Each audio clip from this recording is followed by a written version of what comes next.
Hi hello welcome to Aquabytes. ఇప్పుడు మీకు నేను చీరాల్లో డ్రై ఫిష్ ఎలా తయారు చేస్తారు, దాన్ని ఎలా స్టఫింగ్ చేస్తారు, ఎలా ప్రాసెస్ చేస్తారు ఇవన్నీ చూపిస్తాను. మీకు ఇక్కడ ఇవన్నీ కనిపిస్తున్నాయి కదా, ఇవన్నీ ఏంటంటే రిబ్బన్ ఫిష్, అంటే తెలుగులో సావిడాయలు అంటారు. ఇవి సావిడాయలు పచ్చివి ఎంత టేస్ట్ ఉంటాయో ఇలా ఎండిపోయిన తర్వాత డ్రైవ్ కూడా అంతే టేస్ట్ ఉంటాయి. అండ్ బాగా ఫేమస్ కూడా. చాలామందికి ఎండు సావిడాయల గురించి బాగా తెలుసు, కానీ పచ్చి సావిడాయల గురించి చాలా తక్కువ తెలుసు.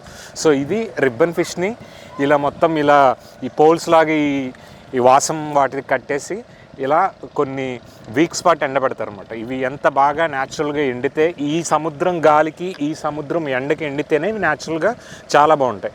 కొంతమంది ఏం చేస్తూ ఉంటారంటే వీటిని ఆర్టిఫిషియల్గా కూడా హీట్ చేసేసి కొన్ని బాయిలర్స్ టైప్ దాంట్లో వేడి చేసి బయట అమ్ముతున్నారు. వాటికంటే ఇవి చాలా బాగుంటాయి. నెక్స్ట్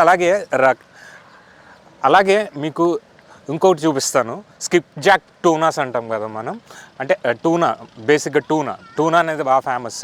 వాటిని కూడా సాల్ట్ ఎలా చేస్తారు అనేది మీకు చూపిస్తాను నేను.